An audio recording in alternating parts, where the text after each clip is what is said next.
2024 లేదా 25లో డిగ్రీ లేదా బీటెక్ చదివారా? సాఫ్ట్‌వేర్ జాబ్ కోసం ఎదురు చూస్తున్నారా? అయితే కోడ్ జ్ఞాన్ 100 డేస్ కోర్సులో చేరండి. జాబ్ సాధించండి.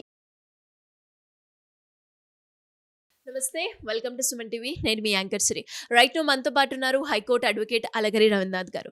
పెళ్లి చేసుకొని ఇంటికి వచ్చిన తర్వాత కోడలు అనేక రకాలుగా అత్తమామల్ని హింస పెడుతూ ఉంటే అలాంటి సందర్భాల్లో చట్టాన్ని కనుక వాళ్ళు అప్రోచ్ అవ్వాలి అంటే వాళ్ళకి లీగల్ పరంగా ఎలాంటి రైట్స్ ఉంటాయి, వీటి గురించి ఈ రోజు మనకి ఒక మంచి క్లారిటీ ఇన్ఫర్మేషన్ ఇవ్వడానికి అలగరి రవీంద్రనాథ్ గారు ఉన్నారు. అడిగి తెలుసుకునే ప్రయత్నం చేద్దాం.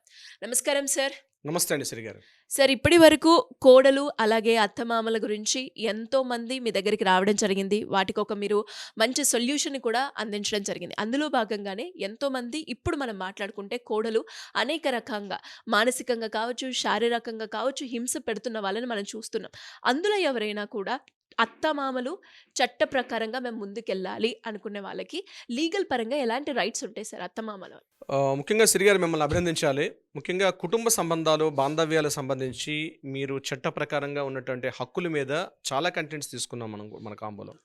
దాంట్లో అయితే భాగంగానే రీసెంట్‌గా మనం చేసిన కోడలు వీడియో కూడా ఎంతో మంది కూడా మీరు చెప్పిన పాయింట్స్‌ని ఎంతో మంది మిమ్మల్ని అప్రిషియేట్ కూడా చేయడం జరిగింది సార్. అవునండి. అండ్ అవునండి. Thank you so much. అవునండి శ్రీ గారు. థ్యాంక్ యూ అండి. సో ఇక్కడ విషయం ఏంటంటే శ్రీ గారు, చాలామంది ఏమనుకుంటారంటే కోడలు ఇబ్బంది పడుతోంది, సెక్షన్ 498 రకరకాలుగా ఇబ్బందులు పడుతుందని చెప్పి రకరకాలుగా చట్టాల గురించి అందరికీ తెలిసిందే. కానీ నివురు గప్పిన నిప్పులా ఉంటుందండి. హ్మ్. ఇంటిలోను పోరు ఇంతింత కాదయ్య అన్నట్టు ఒక ఏజ్ వచ్చిన తర్వాత కొడుకుని పెళ్లి చేస్తారు. అది అరేంజ్డ్ మ్యారేజా, లవ్ మ్యారేజా, పెళ్లి చేసుకున్న తర్వాత కోడలు అత్తవారింటికి వచ్చిన తర్వాత ఆ కోడల్లో ఉన్నటువంటి క్రూయలిటీ బయటకు వస్తుంది. అది దానికి కారణాలు ఏమైనా కావచ్చు. ఆ కారణాల గురించి మనం డిస్కస్ చేసుకునే పనిలో లేము. ఈ ఇతరత్ర కారణాల వల్ల అత్తామామల యొక్క వాళ్ళ యొక్క మంచితనాన్ని, లేకపోతే వారి యొక్క పెద్దగా చదువుకోకపోవడం, లేకపోతే ఇతరత్ర కారణాల వల్ల, లేకపోతే పేదరికంతో కావచ్చు, ఫినాన్షియల్ కండిషన్ కావచ్చు, ఏవైనా కారణాలు కావచ్చు, అత్తామామల మీద ఆధిపత్యాన్ని చెలాయిస్తూ ఆ ఇంటి మీద పూర్తి అధికారం చేస్తూ వాళ్ళని అనేక రకాలుగా శారీరకంగా, మానసికంగా, ఆర్థికంగా, ఎందుకంటే తన భర్త తన చేతుల్లో ఉంటారు, వాళ్ళ కొడుకు తన చేతిని గ్రిప్లా పట్టుకొని ఆ కుటుంబాన్ని, ఒకవేళ పిల్లలు ఇంకా వాళ్ళకి ఏమైనా కొడుకు కూతురు ఇంకా అంటే ఈ వచ్చినటువంటి కోడలికి కానీ, ఒక ఆడపడుచులు కానీ, లేకపోతే మరుదులు కానీ ఉంటే, బావలు కానీ ఉంటే, ఇంకా వారి యొక్క పరిస్థితి ఇంకా దారుణంగా ఉంటుంది. ఇంకా పెళ్లి కాకుండా ఉన్న ఆడపడుచులు కానీ, పెళ్లి కాకుండా ఉన్న మరుదులు కానీ ఆ ఇంట్లో ఉంటే వాళ్ళ పరిస్థితి ఇంకా నరకప్రాయం చేస్తుంది ఆ ఇంట్లో. చాలామంది ఈ యాంగిల్లో ఆలోచించారు. నా హ్మ్. దగ్గరకు వస్తున్న కేసులో చాలా కేసులు నేను చూస్తున్నాను. అత్తామామలు నా దగ్గరకు వచ్చి ఆ ఫైల్స్ ముందు పెట్టి కన్నీటి పర్యంతం అవుతుంటారు. ఒకటే ఏడుపు. వాళ్ళని ఓదార్చుదాం అంటే అర్థం కాని పరిస్థితి. అంటే మా కోడలు మమ్మల్ని ఇన్ని రకాలుగా బాధలు పెడుతుంది సార్, తిరిగి మా మీద కేసులు పెట్టే ప్రయత్నం చేస్తుంది, సెక్షన్ 498 కేసు పెట్టి మమ్మల్ని వీధికి, కోర్టులకి, చట్టాలకి, పోలీస్ స్టేషన్ చుట్టూ తిప్పుతూ మమ్మల్ని తిప్పి మమ్మల్ని బదనాం చేస్తుంది సార్, మమ్మల్ని అనేక రకాలుగా బాధలు పెడుతుంది. ఈ కోడళ్ళ యొక్క అంటే వీళ్ళ కోడలుగా తప్పించి మాకు ఎటువంటి చట్టాలు లేవా అన్నటువంటి అడిగినటువంటి మహానుభావులు చాలామంది ఉన్నారు అత్తామామల విషయంలో. సో ఈ వీడియో ప్రత్యేకంగా ఎవరైనా మీ ఇంట్లో మీ కోడళ్ళు మిమ్మల్ని కానీ ఇబ్బందులకు గురి చేస్తుంటే తక్షణం ఈ వీడియో చివరిదాకా చూడండి. వీలైనంత మందికి షేర్ చేయండి. ఒక నాలెడ్జ్, ఒక సోషల్ రైట్ ప్రతి ఒక్కరు తెలుసుకోవాలి. చదువు లేకపోవచ్చు వాళ్ళకి, కానీ వీడియోల ద్వారా మనం నాలెడ్జ్ని గెయిన్ చేసి పంపిస్తున్నాం. చట్టాలు మీకు కూడా ఉన్నాయి, చట్టాలు మీ తరపున కూడా ఉన్నాయి. మీకు కూడా కొన్ని హక్కులు ఉన్నాయి.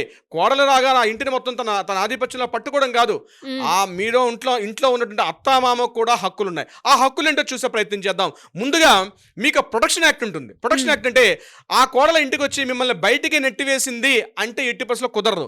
మిమ్మల్ని రక్షించుకునే బాధ్యత కోడలపైన కూడా ఉంటుంది. మీకు ప్రొటెక్షన్ యాక్ట్ అని ఒక ప్రొటెక్షన్ యాక్ట్ కూడా ఉంటుంది.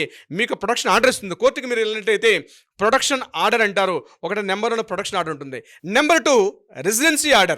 అంటే మీరు కోడల ఇంటికి వచ్చిన తర్వాత అత్తామామల్ని బయటికి వెళ్ళిపోండి అని చెప్పే హక్కు ఆ కోడలికి లేదు. దట్స్ కాల్డ్ రెసిడెన్సీ ఆర్డర్ అంటారు. అంటే మీ ఇంట్లో, మీ స్వార్జితమైన ఇంట్లో లేదా అద్దెంట్లో మీరు ఉన్నారనుకోండి, కోడలు వచ్చిందనుకోండి, నువ్వు బయటికి వెళ్ళిపో అని చెప్పి అత్తగారిని కానీ మామగారిని బయటికి పంపించే ప్రయత్నం చేయకూడదు. అది కూడా రెసిడెన్సీ ఆర్డర్ అంటారు. దాన్ని కూడా మనం కోర్టు ద్వారా పొందే హక్కు ఉంటుంది. మూడోది మానిటరీ ఆర్డర్. మానిటరీ ఆర్డర్ అంటే ఇక కొడుకు అప్పటిదాకా కాస్త ఏదైనా ఇన్కమ్, తల్లిదండ్రులు ఉద్యోగం వచ్చింది కదా, తల్లిదండ్రులు కొద్దిగా గొప్ప అమౌంట్ ఇచ్చి ఆ ఇంటిని చూసుకుంటున్నాడు, ఆ ఇంట్లో వృద్ధాప్య తల్లిదండ్రులు ఉన్నారు అంటే అత్తామామల అత్తమామలు కాస్త ఫైనాన్షియల్గా స్ట్రాంగ్గా లేకపోతే వాళ్ళు పోషణ భారం చూడాల్సిన బాధ్యత కూడా కోడలదే. అంటే దీన్ని మానిటరీ రిలీఫ్ అంటారు. అంటే ఏదైనా ఆర్థికంగా ఉంటే ఆ యొక్క పెద్దవారిని కూడా చూడాల్సినటువంటి బాధ్యత కూడా కోడల పేరు మీదుగా ఉంటుంది. అంటే మీకు రెసిడెన్షియల్ ఆర్డర్ ఉంటుంది, మీకు ప్రొటెక్షన్ ఆర్డర్ ఉంటుంది, మీకు రెసిడెన్షియల్ ఆర్డర్ ఉంటుంది. At the same time monetary relief, monetary order కూడా మీరు కోర్టు ద్వారా తెచ్చుకోవచ్చు. ఇది కాకుండా ఇంతేనా సార్, ఇంకేమీ లేవా? ఇంకా చాలా ఉన్నాయి. ఒకటి, అమ్మాయికి అయితే కోడలు ఏం చేస్తుంది, 498A అని ఎలా అయితే అత్తామామల మీద పెడుతుందో, మరుదుల మీద పెడుతుందో, భర్త యొక్క సోదరుల మీద ఎలా అయితే పెడుతుందో, అదేవిధంగా కోడలు కానీ మిమ్మల్ని వేధిస్తే IPC 294, దీన్ని యాక్చువల్గా మానసికంగా అమ్మాయిగా మిమ్మల్ని వేధిస్తే సెక్షన్ IPC 294 అంటారు. IPC 294 ద్వారా అమ్మాయి మిమ్మల్ని మానసికంగా వేధింపులు గురి చేస్తే మీరు ఆ సెక్షన్ ఆమె మీద ఇంపోజ్ చేసుకోవచ్చు. IPC సెక్షన్ 323 మిమ్మల్ని బలాత్కారంగా, అంటే బూతులు తిడుతుండగానే మిమ్మల్ని వేధింపులు గురి చేస్తుంది అనుకోండి, అటువంటి సందర్భాల్లో IPC 323ని ఇంపోజ్ చేయొచ్చు. IPC 506 కూడా మిమ్మల్ని కాస్త ఫిజికల్ హ్యాండ్లింగ్ చేస్తున్నా, మిమ్మల్ని కొడుతున్నా, మిమ్మల్ని శారీరకంగా బాధ పెడుతుంటే IPC 506 అనేది మీరు అమ్మాయి మీద ఇంపోజ్ చేసుకునే అవకాశం ఉంటుంది. మరి వీటన్నిటి ఎలా అప్రోచ్ అవ్వాలి సార్ అని మీ ప్రతి ఒక్కరు డౌట్ కావచ్చు. మీరు కానీ మీ కోడలు మిమ్మల్ని వేధింపులకు గురి చేస్తే మీరు ఇమ్మీడియట్గా ఒక NC అంటే నాన్ కాగ్నిజబుల్ అఫెన్స్ అంటారు, ఒక కంప్లైంట్ దగ్గరలో ఉన్న పోలీస్ స్టేషన్కి ఫస్ట్ ఇచ్చే ప్రయత్నం చేయండి. ఇమ్మీడియట్గా పోలీస్ స్టేషన్లు మీకు ఆ కేసు ఫైల్ చేస్తారు. ఫైల్ చేయని పక్షంలో ఇమ్మీడియట్గా మీరు ఏం చేస్తారంటే ఒక అడ్వకేట్ని ఆశ్రయించండి. అడ్వకేట్ ద్వారా మీరు ఇమ్మీడియట్గా మీరు కోర్టుకు వెళ్ళి ఒక ప్రైవేట్ కంప్లైంట్ కూడా లాడ్జ్ చేసుకునే అవకాశం కూడా మీకు ఉంటుంది. ఇది మీకు రిలీఫ్ ఉంటుంది. అంటే IPC 498 ఎలా ఉందో మీకు కూడా ఇప్పుడు నేను చెప్పే సెక్షన్స్ అన్ని కూడా మీకు అండదండలుగా ఉండే అవకాశం కూడా ఉంటుంది. ఒకవేళ మీరు సీనియర్ సిటిజన్స్ అనుకోండి, అంటే మీరు కాస్త ఏజ్ 60+ దాటారు, ఇంట్లో మీకు ఉంటే మీకు మరొకటి ఉంది.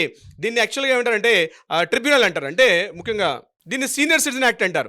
సీనియర్ సిటిజన్ యాక్ట్ ప్రకారం 2007 ప్రకారం మీరు అమ్మాయి మిమ్మల్ని బయటికి నెట్టివేసినా, లేకపోతే అమ్మాయి మిమ్మల్ని యొక్క పోషణ భారం చూడకపోయినా, మెయింటెనెన్స్ చేయకుండా అమ్మాయి కూడా మిమ్మల్ని అనేక రకాల వేధింపులు గురిచేస్తుంటే మీరు ట్రిబ్యునల్ని ఆశ్రయించవచ్చు. దగ్గరలో ఉన్నటువంటి RDO గారిని మీరు సంప్రదిస్తే RDO ద్వారా మీరు తక్షణమే ఒక రిలీఫ్ని పొందే అవకాశం ఉంటుంది. ఇది సీనియర్ సిటిజన్స్ పొందే అవకాశం. అంటే అత్తామామలు కోడల ద్వారా ఒకవేళ మాటలు పడి ఆ ఇంట్లో అయ్యో మా కోడలు మమ్మల్ని ఇబ్బంది పెడుతుంది, మీలో మీరు నలిగిపోయి, మీలో మీరు కుమిలిపోయి, మీలో మీరు ఒక మానసిక వేదన గురై మీరు పరిస్థితిని తీవ్రతరంగా తెచ్చుకోకుండా అనేక సెక్షన్లు, అనేక చట్టాలు కూడా అత్తామామలకి కూడా సపోర్ట్ ఉంటుంది. కేవలం అత్తకే ఉంటాయండి, మామగారు కూడా అంటే అత్తామామలు ఇద్దరికి కూడా ఉంటాయి ఈ విషయానికి సంబంధించి. ఇది కాకుండా ప్రాపర్టీ విషయంలో ఏదైనా అమ్మాయి గొడవ చేస్తుంది అనుకోండి, కోడలు వచ్చి నాకు ఈ ప్రాపర్టీ రాసివ్వంటే డైరెక్ట్గా అత్తామామల యొక్క ప్రాపర్టీ మీద కోడలికి ఎట్టి పరిస్థితుల్లో కూడా హక్కులు ఉండవు.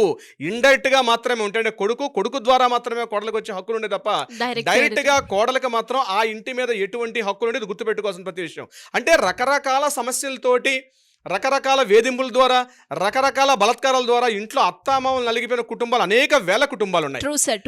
గుర్తుపెట్టుకోవాల్సింది అంటే మీకు కూడా చట్టాలు రక్షణ కల్పిస్తాయి. Domestic violence act, DVC act అంది కేవలం కోడలు అత్తగారి మీద పెట్టడం కాదు, ప్రతి మహిళ కూడా డొమెస్టిక్ వైలెన్స్ అంటే ప్రతి మహిళ, అది ఇర్రెస్పెక్టివ్ ఆఫ్ ఏజ్, అంటే ఏజ్తో సంబంధం లేకుండా ఇంట్లో గృహహింస ఒకవేళ కోడలు పెడుతుంటే కూడా మీరు డొమెస్టిక్ వైలెన్స్ అన్నది ప్రొటెక్షన్ మీరు తీసుకోవాలి. అంతేగాని పోనీ మా కోడలే కదా, పోన్లేండి తిడుతుంది కదా పడతామంటే ఏదో ఒక రోజున అమ్మాయి ఏం చేస్తుంది, చిలికి గాలివనే ఏదో ఒక రోజున 498 మీ మీద పెట్టే అవకాశం ఉంటుంది. అంతదాకా మీరు తెచ్చుకునే ప్రయత్నం చేయకుండా అబ్బాయిని మందలించండి. అబ్బాయితో చెప్పే ప్రయత్నానికి అంతకన్నా ముందు కౌన్సిలింగ్ వచ్చే ప్రయత్నం చేయండి. దీనికన్నా ముందు కౌన్సిలింగ్ దాకా మీ అందరూ కూర్చొని మాట్లాడుకునే ప్రయత్నం చేయండి, లేకపోతే అడ్వకేట్తో మాట్లాడండి, ఒక కౌన్సిలింగ్కి వెళ్ళే ప్రయత్నం చేయండి. పరిస్థితి తీవ్రంగా ఉందనుకుంటే మీలో మీరు మదన పడిపోయి, మీలో మీరు లోపల ఏడ్చుకుంటూ మీరు దుఃఖితం అయిపోయి ఇక మా జీవితం ఇంత ఎందుకు అనవసరంగా పెళ్లి చేసాం, ఈ కోడలు మా ఇంటికి ఎందుకు పిలుచుకున్నాం అని చెప్పి బాధలు పడే కన్నా prevention is better than cure. అంటే సమస్య వచ్చిన తర్వాత దానికి మనం రిలీఫ్ ఇవ్వడం కన్నా సమస్య కన్నా ముందే గుర్తించి ఆ సమస్యకు ఎటువంటి రిలీఫ్ ఇస్తే బాగుంటుందని చెప్పి ముందుగా మీరు బయటకు వచ్చి, అంటే మీ కోడల మీద మీరు అన్యాయంగా పెట్టమని చెప్పని నా ఉద్దేశం కాదు, కుటుంబాలు విచ్ఛిన్నమని చెప్పడం కాదు. చాలా కుటుంబాలు తమలో తాము నలిగిపోతూ ఉంటారు బయటికి చెప్పుకోలేక. అటువంటి వారికి అత్తామామలకి రిలీఫ్గా మీకు కూడా చట్టాలు ఉన్నాయి, మీకు కూడా హక్కులు ఉన్నాయి, మీ కుటుంబం బాగుండాలనే కోరుకుంటారు ప్రతి ఒక్కరు కూడా. సిరి గారు. Great information sir. మరి మీరు అన్నట్టుగానే ఎవరైనా కూడా ఇలాంటి సమస్యతోటి బాధపడుతూ ఉంటే వాళ్ళు ఎవరైనా కూడా మిమ్మల్ని అప్రోచ్ అవ్వాలి, లీగల్ పరంగా ముందుకెళ్ళాలి అనుకునే వాళ్ళు ఎలా మిమ్మల్ని కాంటాక్ట్ అయ్యే అవకాశం ఉందంటారు? తక్షణమే మీ చేతిలోని ఫోన్ తీసుకోండి. కింద స్క్రోల్ అవుతున్న నెంబర్‌ని కాంటాక్ట్ చేయండి. బిజీగా ఉంటే వాట్సాప్ చేయండి. మా లీగల్ టీమ్ మీకు కంపల్సరీ అప్రోచ్ అవుతారు. అపాయింట్మెంట్ తీసుకొని రండి. ఏదున్నా సమస్యను కూర్చొని మాట్లాడుకుందాం. మర్డర్లు చేసుకోవడం, కొట్టుకోవడాలు, తిట్టుకోవడాలు, కోర్టుల చుట్టూ తిరగడానికి కాకుండా లీగల్ పరంగా ఏ రకమైన పరిష్కారం ఎలా ఉంటుందో మనం ఆలోచించి ఆ దిశగా మనం ప్రయత్నం చేద్దాం సిరి గారు. డెఫినెట్‌గా sir. Thank you so much. Thank you so much Siri గారు.